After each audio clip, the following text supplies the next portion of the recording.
Radio Grand Lac. Au cœur de la vie locale. Aix-les-Bains, Chambéry et Lac-du-Bourget. Radio Grand Lac. En quête de sens, l'émission qui met en valeur les entrepreneurs passionnés pour vous inspirer. Avec Elodie sur Radio Grand Lac. Bonjour et bienvenue sur Radio Grand Lac. C'est Elodie et je suis ravie de vous retrouver aujourd'hui pour ma chronique En quête de sens. La chronique qui met en valeur les entrepreneurs passionnés pour vous inspirer. Cette émission est consacrée à cette thématique qui m'est chère, aussi bien dans ma vie personnelle que dans ma vie professionnelle, puisque j'en ai fait mon métier, guider chacun dans sa quête de sens et révéler ses talents. Vous le savez, j'ai à cœur de montrer que tout est possible et de donner les clés pour oser suivre ses rêves.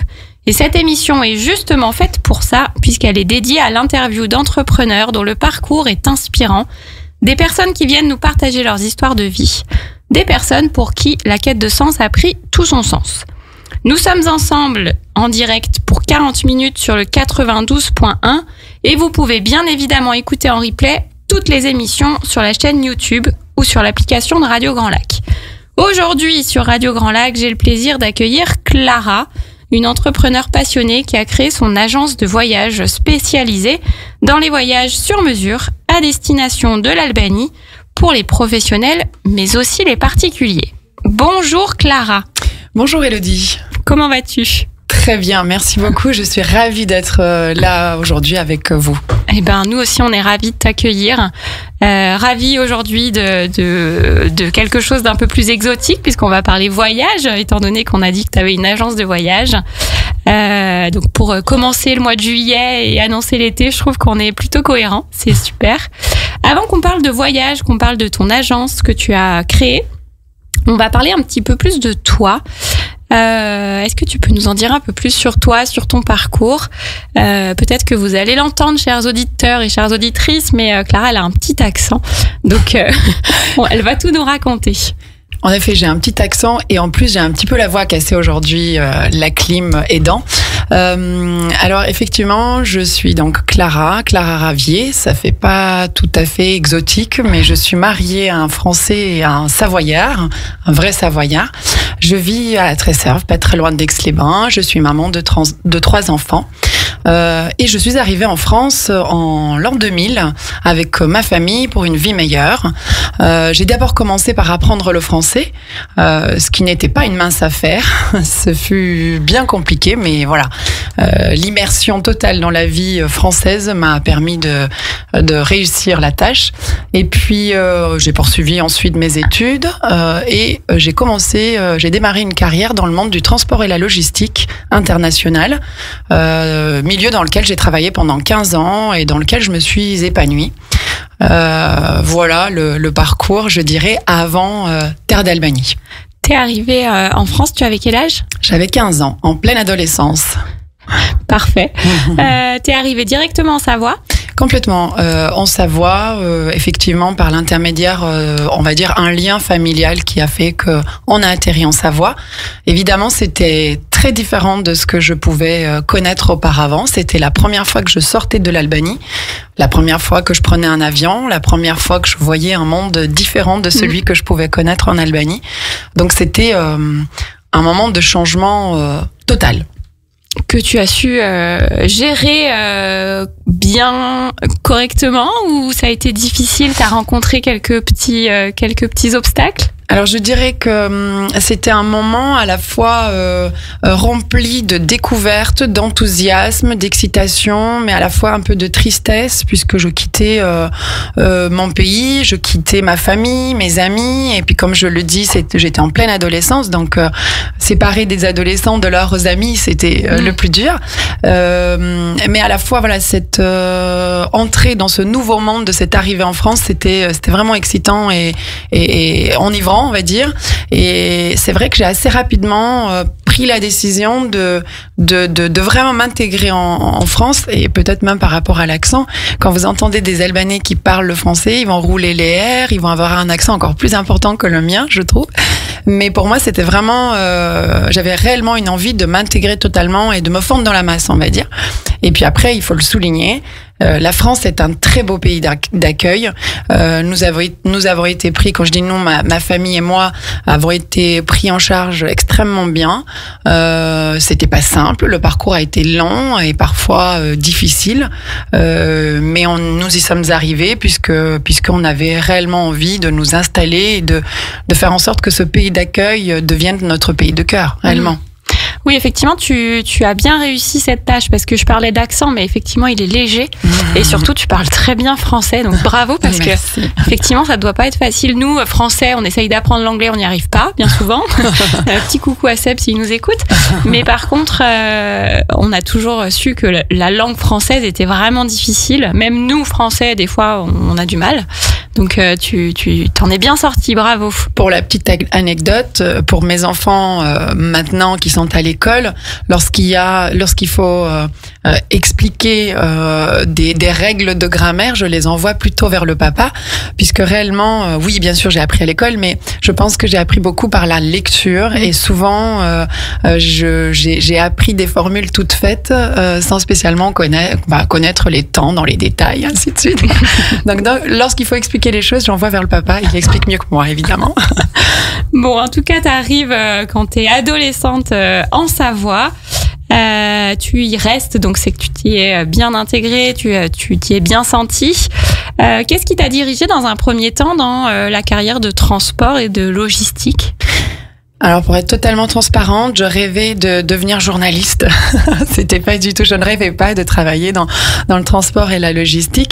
Mais les choses, en fait, la vie a fait que j'ai atterri dans ce milieu-là. Donc, j'ai commencé par faire des études de journalisme qui n'ont pas abouti, puisque pour différentes raisons, je dirais. Mais le transport et la logistique, c'est simplement parce que j'ai poursuivi mes études plutôt dans le monde du commerce international. Et le commerce international est très vaste. Donc j'ai fait une première année de master en négociateur trilingue en commerce international. Et comme c'était très vaste, j'avais très envie de me spécialiser dans un domaine en particulier. Et j'ai choisi le transport et la logistique, qui était quelque chose que j'appréciais lors de mes études. Et pour le coup, que j'ai réellement découvert une fois que j'étais dans le monde, dans le monde du travail. Donc j'ai travaillé pendant longtemps dans une entreprise plutôt locale, dont nous sommes fiers, c'est Dupec. Qui est à Rumilly. Et puis ensuite, chez Jeffco, pendant plus de 9 ans. Et enfin, j'ai terminé ma carrière, on va dire, dans ce monde chez Géodis, encore un gros local, puisque le siège de Road Transport est ici à Méry. Donc, non, j'ai réellement aimé et apprécié de travailler dans ce milieu plutôt international, puisqu'effectivement j'avais un portefeuille client très international, mais qui est mouvant, qui bouge, qui n'est jamais pareil, et voilà. Trilingue, donc du coup j'imagine français, albanais et anglais ? Anglais, italien et un petit peu espagnol. L'albanais, on le comptait pas, donc. Donc pas trilingue, beaucoup plus. Oui. Ok. Donc tu nous dis que tu as aimé cette première carrière dans tout ce qui est commerce international. Mais alors, qu'est-ce qui fait qu'un jour tu as changé ? Je crois réellement au fait qu'il y a sûrement des cycles de vie, et je pense que j'étais arrivée au bout d'un cycle dans ma vie professionnelle, et je crois que je cherchais du nouveau, mais pas seulement. Il y a eu différents éléments qui ont fait que la décision a été prise, et notamment un premier élément déclenchant date de presque 10 ans maintenant. C'est-à-dire que nous nous sommes mariés avec mon mari savoyard, comme je l'ai dit au début, en Albanie, à l'église, et nous avons fait venir plus de 70 invités français, amis et familles françaises en Albanie, et nous avons organisé un mariage-voyage. Et c'est à ce moment-là, le fait de voir, on va dire, des étoiles dans les yeux de nos invités en découvrant cette destination, cette culture et la façon dont les choses se sont passées, je me suis dit, tiens, l'Albanie peut être une destination attrayante pour les étrangers et les Français en particulier. Mais pour autant, il y a 10 ans, je n'étais pas prête mentalement ou professionnellement de passer le cap et d'en faire mon métier. Et le temps passant, l'Albanie développant, on va dire, cette partie tourisme. Oui, c'est ce que j'allais dire, c'est qu'avant, c'était pas du tout touristique, on n'en entendait pas parler. Absolument pas. L'Albanie, on va dire, c'est vraiment ouverte. Alors, évidemment, il y a des touristes depuis quelques années, notamment depuis la chute du communisme. C'est important, je pense, de le rappeler, mais l'Albanie, c'est un pays qui a été sous la dictature, sous une des dictatures les plus dures au monde pendant presque 50 ans. On la compare à celle de la Corée du Nord. Donc, dans les années 90, la dictature est tombée et donc les Albanais ont commencé à bouger. Donc, il y a eu aussi des étrangers qui venaient plus facilement à découvrir le pays, mais pour autant, l'Albanie n'était pas devenue une destination phare ou quoi que ce soit. C'est seulement depuis 5 ans que l'Albanie devient une destination attrayante, on va dire. Et je pense qu'il y a différentes raisons à cela. Il y a à la fois le gouvernement albanais qui investit énormément pour promouvoir la destination, pour promouvoir le pays. Et à travers cela, il y a les différentes connexions aériennes dans tous les pays d'Europe, mais pas seulement, qui se sont mises en place.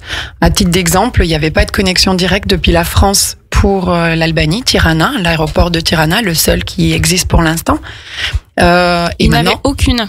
Non, on pouvait prendre l'avion, mais il fallait faire des connexions, des escales en Autriche, en Allemagne, en Italie ou d'autres pays. C'est surprenant parce que finalement, c'est pas si loin que ça. Donc, absolument pas. C'est surprenant que ce pays-là n'ait pas eu plus tôt de connexion directe. Exactement. Et aujourd'hui, on peut, à partir de Lyon, puisqu'on nous sommes dans la région, avec des compagnies low cost comme Wizz Air ou alors Transavia, on arrive à Tirana pour moins de 2 heures, ou alors au départ de Genève, avec EasyJet, à moins de 2 heures, on est en Albanie.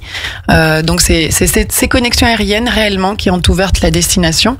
Et puis après, évidemment, c'est tout ce qu'il y a en Albanie qui a fait que les gens ont aimé. Et du coup, on en parlait autour d'eux et voilà. Bon, gardons un petit peu de suspense sur tout ce qu'on peut découvrir en Albanie. Donc tu as ce premier déclic il y a 10 ans où tu te dis tiens, ça plaît. Ouais. Mais est-ce que tu te dis tiens, ça plaît, il faudrait faire quelque chose mais je me sens pas, ou juste tiens, ça plaît? Une pensée comme ça où ça te projette pas forcément sur quelque chose toi personnellement? Réellement, j'étais plutôt sur la première solution, c'est de dire tiens, ça plaît, je pourrais en faire quelque chose. Pourquoi je pourrais en faire quelque chose? Parce que quand vous êtes immigré, je dirais, je suis française aujourd'hui, je suis franco-albanaise aujourd'hui et je suis fière de l'être. J'aime profondément la France et j'aime profondément l'Albanie. Mais il est évident que à chaque fois que je rentre en Albanie et que je pose le pied par terre, j'ai un petit frisson, un petit sentiment bizarre, qu'on ne peut pas expliquer. Et j'avais très envie de trouver une activité ou de trouver quelque chose qui puisse me relier à ces deux pays, réellement. Parce que jusqu'alors, j'avais évidemment gardé le contact avec le pays à travers ma famille, à travers les voyages et ainsi de suite, mais pas professionnellement. Et je me disais pourquoi pas trouver... puisque l'Albanie, c'est un pays en plein développement. Donc, il y a, au-delà du tourisme, il y a aussi plein d'autres opportunités professionnelles qui peuvent être saisies. Et donc, je me disais, pourquoi pas, je pourrais faire quelque chose. Mais voilà, je ne savais pas comment, ni avec qui, et comment projeter tout ça. C'est la première petite étincelle, la première petite graine qui commence à pousser il y a 10 ans. Dans le cadre de ta carrière en transport logistique, là, sur tout ce qui est commerce international, t'avais pas du tout affaire à l'Albanie? Absolument pas. Ok. Non, pas du tout. Oui, donc il n'y avait pas du tout de pont entre la France et l'Albanie. Pour dire comment l'Albanie n'était pas ouverte, c'est que effectivement il y a des entreprises en Albanie qui avaient besoin de marchandises venant d'Europe. Et quand j'étais dans le transport, on livrait les entreprises albanaises via la Grèce. Donc on livrait dans des dépôts en Grèce et c'est les entreprises albanaises qui allaient chercher en Grèce. Okay. Enfin bon, voilà, il n'y avait pas de connexion directe avec l'Albanie. Ok, oui, l'Albanie était donc bien fermée, ce qui n'est plus le cas aujourd'hui. Ouais. Donc il y a 10 ans, ce premier déclic, qu'est-ce qui se passe ensuite? Parce que tu nous dis, il y a ce déclic, mais je fais rien. C'est ça. Et après, je dirais, il y a l'histoire du cycle, c'est-à-dire que j'arrivais au bout d'un cycle et il y a aussi les rencontres. Et les rencontres, je pense que souvent les entrepreneurs vous parleront d'une rencontre qui débloque certaines choses.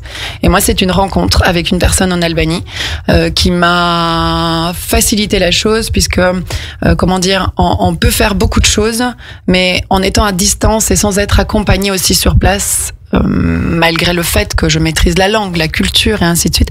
Pour moi, j'avais besoin d'une béquille en Albanie pour dire go, on y va et on avance sur le projet. Donc c'est Blerina, donc une amie sur place qui avait déjà une agence de voyage plutôt spécialisée dans l'outgoing, comme on dit dans le jargon du tourisme, c'est-à-dire à faire sortir les Albanais, à l'étranger. Quand je lui ai proposé mon projet que de faire une agence de voyage pour faire venir les étrangers en Albanie, elle m'a dit go, on y va. Ok, donc c'est cette amie qui... tu nous parles de projet quand même, donc c'est que il y a 10 ans, il y a une étincelle, mais il se passe rien, mais quand même, tu as déjà envisagé quelque chose. Là, tu en parles avec cette amie et là, c'est le déclic final et définitif qui va faire que tu te dis, faut que je fasse quelque chose. Définitif, mais attention, je ne voulais pas juste être travel planner ou juste apporter ma connaissance sur le pays. Pour moi, il était important que mon agence soit basée en France, parce que j'aurais pu aussi créer mon agence en 24 heures en Albanie, très facilement.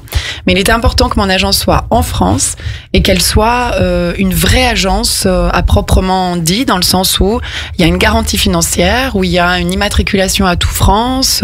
Alors, ce dont je vous parle, ça ne vous parle sûrement pas, mais en tout cas, ce sont tous des éléments qui apportent une assurance, une sécurité aux touristes que des travel planners ou d'autres types de personnes organisant des voyages ou organisateurs de voyages tout simplement peuvent proposer. Aujourd'hui, moi je suis fière de dire que immatriculer à tout France et avoir cette garantie financière, mes clients ne sont pas en danger, ou moi aussi, on n'a pas les mêmes responsabilités qu'un travel planner et ainsi de suite. Ok. Oui, donc il y avait vraiment cette volonté de sécuriser, de faire quelque chose de très réglementé. Complètement. Pour rassurer tes clients, tu le dis, pour te sécuriser toi aussi. C'est ce qui fait que du coup, tu me le disais ça juste avant qu'on prenne l'antenne, que ça a mis un petit peu de temps à se concrétiser ce projet. Tu as créé et ouvert officiellement donc Terre d'Albanie, qui est le nom de ton agence de voyage, il y a combien de temps, tu me disais ? Il y a 14 mois maintenant. 14 mois, d'accord. Un vrai bébé, jusqu'aux 2 ans, on parle en mois. Ouais, alors j'ai découvert il y a pas longtemps qu'il y a des gens qui parlent, qui donnent une importance au demi après les 50 ans. 50 ans et demi, pas encore 51. C'est quelqu'un qui m'a dit ça il y a pas longtemps, ça m'a fait beaucoup rire. Terre d'Albanie, on va en parler plus précisément, on va expliquer exactement ce que tu fais, comment, à qui tu peux proposer tes services. On fait une petite pause musicale et on parle de tout ça juste après. Radio Grand Lac, La radio de l'identité locale au cœur de votre quotidien sur le 92.1 et en DAB. En quête de sens, l'émission qui met en valeur les entrepreneurs passionnés pour vous inspirer. Avec Elodie sur Radio Grand Lac. Et nous voilà de retour dans cette deuxième partie de En quête de sens. Aujourd'hui, dans le grand bain de la vie locale, on est avec une entrepreneure locale, mais qui nous emmène voyager, puisque nous sommes avec Clara, qui a créé son agence de voyage Terre d'Albanie, spécialisée dans les voyages sur mesure, à destination, vous vous en doutez, de l'Albanie. Alors en première partie, tu nous as expliqué un petit peu le parcours, comment ça a commencé à émerger le projet de créer une agence de voyage. Tu nous as parlé aussi rapidement de cette volonté et détermination à faire quelque chose qui soit sécurisé pour tout le monde. Est-ce que tu peux nous en dire un petit peu plus sur Terre d'Albanie déjà? C'est quoi le concept de base? Après, on va rentrer dans le détail, mais qu'est-ce que tu proposes? J'ai parlé de voyages sur mesure. Est-ce qu'il y a que des voyages sur mesure? Est-ce qu'il y a aussi des choses déjà préconçues? Donc, on t'écoute, fais-nous rêver. Terre d'Albanie, c'est une agence de voyage, mais pas seulement. C'est avant tout un projet de vie. Donc, Terre d'Albanie se veut une agence dans le but de faire découvrir l'Albanie, le pays de mon enfance. Donc, l'objectif, c'est de proposer des voyages sur mesure, comme tu l'as bien précisé, aussi bien pour les particuliers que pour les professionnels. Et dans les professionnels, j'intègre aussi bien les agents de voyage, généralistes, qui proposent toute destination et qui font appel à Terre d'Albanie pour la destination Albanie en tant appel à moi en tant que spécialiste de la destination Albanie. Pour découvrir l'Albanie, pour eux-mêmes ensuite pouvoir proposer des choses. Okay. Exactement. Et puis à la fois aux associations, ou alors il y a les associations, il y a les CE, il y a toute organisation, on va dire, qui peut faire appel à Terre d'Albanie pour organiser leur voyage, ou alors les entreprises pour faire leur séminaire ou leur voyage incentive, comme on l'appelle dans leur jargon. Donc réellement, ce qui me plaît, c'est vraiment le côté sur mesure. Je suis convaincue d'une chose, c'est que nous ne voyageons pas tous de la même façon, nous n'avons pas tous les mêmes attentes lors d'un voyage, nous n'avons pas tous les mêmes budgets. Et l'Albanie, c'est la destination idéale qui peut s'adapter à toute envie, je dirais. Alors justement, dis-nous-en un petit peu plus. Alors moi, j'ai un petit peu regardé juste avant quand même, mais on va faire comme si je ne connaissais pas du tout. Qu'est-ce qu'on peut découvrir dans ce magnifique pays ? Alors, effectivement, il s'agit d'un magnifique pays et surtout d'une destination complète. Complète et très variée. Alors, l'Albanie, c'est un pays avec plus de 70% du territoire montagneux. Alors autant nous en Savoie et en Haute-Savoie, nous sommes, on va dire, bien servis en montagne. Mais quand j'ai des clients, notamment de la région parisienne ou du Nord, de la Normandie ou je ne sais quoi, ils rêvent de montagne. Et il y a de merveilleuses balades à faire, aussi bien dans le nord de l'Albanie que la partie sud. Particulièrement dans la partie nord, il y a le pic des Balkans, qui est une randonnée qui se fait sur 3 pays différents, entre l'Albanie, le Monténégro et le Kosovo. C'est une merveille vraiment de la nature. Et puis après, on va dire cette partie montagneuse, ce qui est merveilleux, ça peut être aussi le col de Logara, qui est plutôt sur la partie sud, puisque on a un mélange de terre, mer et ciel juste époustouflant. Également, on peut y découvrir une histoire vraiment profonde. C'est-à-dire, on va avoir différentes influences, aussi bien la période ottomane. L'Albanie a été, on va dire, sous l'Empire ottoman pendant plus de 500 ans. Donc, notamment quand il y a des clients turcs ou des gens, quand je croise des personnes d'origine turque, on retrouve beaucoup de similitudes dans la cuisine, dans la langue, où il y a des mots qui restent. Mais pas seulement, il y a des influences un peu de différents pays, il y a des influences grecques, italiennes, tous les pays, on va dire, limitrophes à l'Albanie. Parce qu'il est important quand même de situer l'Albanie. C'est vrai qu'on aurait dû peut-être commencer par ça. Je vous cache pas que je croise encore des gens qui me disent mais c'est où l'Albanie ? L'Albanie est juste en face de l'Italie, où il y a le talon de l'Italie, au nord de la Grèce et au sud du Monténégro, et on va dire à l'ouest de la Macédoine du Nord. Oui, donc c'est ce qu'on disait tout à l'heure, c'est vraiment pas loin. D'ailleurs, la Grèce est très touristique. Je pense qu'on connaît tous quelqu'un qui est parti en Grèce. Tout à fait. Nous, alors que l'Albanie, pas du tout. Mais oui, c'est bien de resituer, t'as raison. Et on peut même voir, quand vous allez à Corfou, par exemple, on peut voir à vue d'œil l'Albanie en face. Voilà. Donc voilà, je parlais du côté montagneux, mais pas seulement. D'un point de vue nature, l'Albanie a l'avantage d'avoir une nature très généreuse et merveilleuse. C'est-à-dire, il y a à la fois les montagnes, il y a la mer. Toute la côte ouest de l'Albanie baigne sur la mer Adriatique d'une part, et à l'extrême sud sur la mer Ionienne, et on voit à l'œil nu la différence des couleurs et les reflets de l'eau qui sont juste merveilleux. Oui, j'ai regardé quelques photos, effectivement, ça donne envie. Donc autant vous dire qu'il y a des plages merveilleuses. L'eau est à quelle température l'été ? Oh bah l'été, on monte à au-delà de 30, ça, c'est évident. Non, c'est merveilleux. Je valide la destination, alors c'est bon. À côté de cela, comme je disais, il y a la partie culturelle et les différentes influences tout au long de l'histoire du pays. Et les gens sont très curieux aussi de découvrir un peu les restes de la dictature dont j'ai parlé en première partie, parce que ça peut paraître juste incroyable de nous venant en France. Comment on a pu vivre sous une dictature ? On n'avait pas le droit, limite, d'exprimer son avis, de parler, de critiquer, ou voilà, simplement de donner son avis et d'être libre, tout simplement, d'écouter de la musique étrangère, de porter des vêtements comme il bon nous semblait. Bah voilà, les gens avaient presque la même coupe, les mêmes vêtements, voilà, c'était uniformisé. Ouais. C'était différent, et il y a différents musées, notamment en Albanie maintenant, qui sont montés pour raconter cette partie de l'histoire de l'Albanie, notamment celui de Boncart. Il y en a 2 de Boncart. qui se situent à Tirana, à la capitale. Et puis, nous avons des sites classés au patrimoine de l'UNESCO. Vous avez le lac de Ohrid, qui est à la frontière avec la Macédoine. Et vous avez la ville de Berat et la ville de Gjirokastra, qui sont deux villes merveilleuses, avec une architecture qui est vraiment appréciée par les touristes. C'est des bijoux, on va dire, de l'histoire et de la culture albanaise. Oui, donc effectivement, c'est très varié. On peut aller faire plein de choses différentes. Quand on voyage en Albanie, c'est pas que la mer ou que la montagne. Non, on peut faire un mélange effectivement de nature, culture, histoire. Et ne pas oublier évidemment la partie gastronomie. Effectivement, nous Français, nous sommes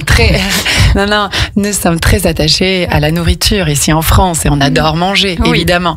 Et en Albanie, effectivement, la nourriture est très importante. Et ce qui est chouette, c'est c'est très varié. Là aussi, on va sentir beaucoup d'influences.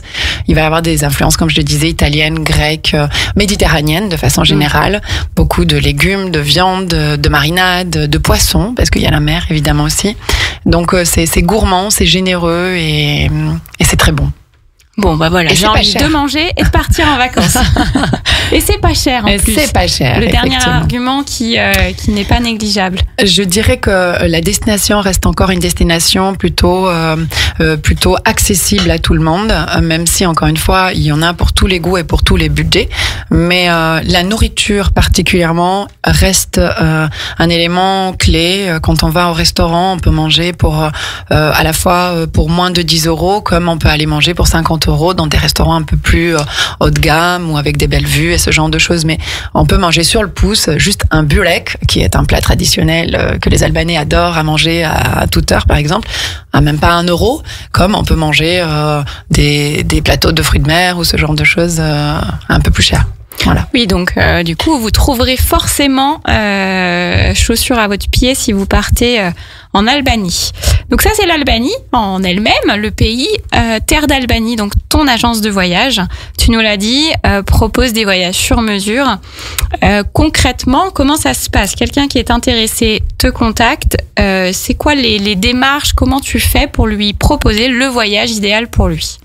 Alors, comme je vous le disais, j'ai 2 types de clients, je dirais. À la fois la partie individuelle, la partie B2C, comme on peut dire. Donc les particuliers, pour les personnes qui n'ont pas le terme. Pardon. Ces personnes-là peuvent me contacter directement via le site internet Terre d'Albanie, ou alors par les réseaux. Il y a Facebook, il y a une page Facebook, il y a une page Instagram ou LinkedIn. Je prends vraiment à cœur de contacter tout le monde par téléphone, tous ceux qui nous sollicitent. Je les contacte par téléphone pour vraiment identifier leurs besoins et construire avec eux leur voyage sur mesure. Et puis après, il peut y avoir des salons, ou alors il y a le bouche à oreille, ou alors des événements, des séminaires ou ce genre de choses où je peux rencontrer des gens et où on peut me rencontrer, on va dire. Et sinon, pour la partie B2B, il s'agit des agents de voyage particulièrement, enfin comme je l'expliquais tout à l'heure. Ces personnes-là, pareil, peuvent me contacter via mon site, mais avec ces personnes-là, on va dire, je suis plutôt en mode sous-traitant, c'est-à-dire qu'ils vont me consulter pour leurs propres clients. Donc on va construire avec l'agence de voyage et leurs clients le circuit parfait qui conviendrait au client final. Donc pour les particuliers, par exemple, donc les personnes qui veulent faire appel à toi pour leur propre voyage, qu'ils soient 1, 2 ou 10, tu peux faire aussi les groupes. Complètement. Ils te contactent et là, vous construisez ensemble le voyage idéal. Donc ça veut dire que tu vas leur poser des questions, leur demander ce qu'ils veulent, ce qu'ils aiment, est-ce qu'ils veulent de la montagne, de la mer ou un petit peu de tout, le budget, le temps sur place. Sur place, complètement. Donc là, tu poses toutes les questions pour vraiment, identifier ce qu'ils recherchent. Oui. Et ensuite, tu leur fais des propositions. Exactement, puisque l'idée, c'est de les prendre en charge dès qu'ils arrivent à Tirana, à la capitale. Comme je le disais, pour l'instant, il n'y a qu'un seul aéroport en Albanie, c'est Tirana. Très, très prochainement, va arriver un 2e aéroport à Vlora, qui est plutôt sur la partie sud de l'Albanie. Et parfois, il y a des clients qui arrivent aussi du côté de Corfou, comme il y a des navettes très régulières, c'est-à-dire toutes les demi-heures entre Corfou et Saranda, une ville en Albanie, parfois les clients atterrissent à Corfou et arrivent en Albanie du côté de Saranda, comme je disais. Et donc, dès qu'ils arrivent, nous les prenons en charge, c'est-à-dire soit par la mise à disposition d'un véhicule de location, soit lorsqu'il s'agit de groupes en mettant à disposition des minivans avec des chauffeurs, soit quand il y a des groupes plus importants avec des cars, et ainsi de suite. Et en fonction de ce qu'ils auront choisi, on peut aussi mettre à disposition des guides locaux francophones, et puis les accompagnateurs, simplement des accompagnateurs francophones pour les accompagner sur la durée de leur séjour. Voilà. Ou alors quand c'est simplement des particuliers, on a construit le voyage ensemble et avant leur départ, je leur fournis un carnet de voyage qui leur permet d'avoir l'ensemble des informations pour pouvoir découvrir, on va dire, seul, on va dire, mais à la fois accompagner le pays. Et puis, ce qu'on assure surtout, c'est l'accompagnement sur place, c'est-à-dire lorsqu'ils ont besoin sur place d'informations quelconques ou problématiques quelconques, ils peuvent nous contacter 24 heures sur 24. Quand je dis nous, il y a un référent local pour intervenir à n'importe quel moment et trouver la solution. Voilà. Ok, oui, donc c'est vraiment sur mesure. Chacun va construire son voyage avec ton aide. Complètement. Que ce soit des voyages, donc on l'a dit, en tant que particulier ou même si vous êtes un professionnel et que vous avez besoin de ce service. Ce qui est rassurant, je trouve, c'est que tu spécifies qu'il y a un référent local, que ils peuvent joindre quelqu'un s'il y a la moindre difficulté. Parce qu'en plus, je ne sais pas, je t'ai pas posé la question, mais est-ce qu'on parle bien anglais en Albanie ? C'est une question de génération, c'est-à-dire les plus anciens ne parlent pas anglais du tout, ouais. Parce qu'à l'époque ils apprenaient plutôt russe, puisque oui. La dictature était plus proche, on va dire, de la Russie. Mais les plus jeunes parlent de mieux en mieux l'anglais et l'italien notamment. Ok. Oui, et là, le français commence à arriver, même s'il y a une partie de l'Albanie qui a eu vraiment des liens très forts avec la France. Je parle notamment de la zone de Korça qui est plutôt à l'est de l'Albanie. Pour autant, le français n'a pas eu un développement très important en Albanie, mais ça y est, ils ont compris que c'était important et de plus en plus d'écoles proposent le français comme deuxième langue. Oui, donc on peut tomber sur quelqu'un qui parle soit anglais, soit français, mais on peut aussi tomber sur quelqu'un qui ne parle ni l'une ni l'autre. Absolument, tout à fait, tout à fait. Ok, donc sur mesure, donc tu nous l'as dit, s'ils veulent un guide, il y a un guide, s'ils veulent pas de guide, tu t'occupes aussi de réserver les avions, les hôtels ou autres logements, s'il y a d'autres logements demandés, mais... Complètement. Alors c'est vrai que la partie vol, je le fais vraiment sur demande puisque comme toutes les connexions aériennes se font majoritairement via les compagnies low cost, en tant qu'agent de voyage, nous n'avons pas des avantages financiers. Okay. Donc souvent, je suggère aux clients de s'en occuper, mais il est évident que je peux le faire lorsque c'est nécessaire. Mais la plupart du temps, j'interviens vraiment au moment où les clients arrivent à Tirana, à l'aéroport, et c'est dès lors que le voyage commence. Tu prends tout en main. Exactement. Ils se laissent porter. Ouais, ça c'est génial. Étant donné qu'ils ont dit en amont ce qu'ils voulaient, ils peuvent se laisser porter puisque normalement tout est fait pour qu'ils passent de bonnes vacances. Totalement. Tu me le disais juste avant qu'on prenne l'antenne, ça peut t'arriver toi d'accompagner les gens ? Ça peut arriver souvent, ça peut arriver plutôt ponctuellement, mais sur la partie groupe.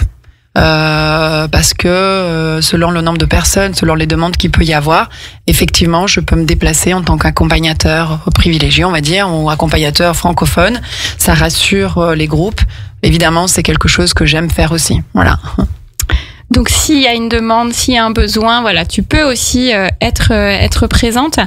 Donc, vous l'aurez compris, Terre d'Albanie, agence de voyage que Clara a créée il y a 14 mois.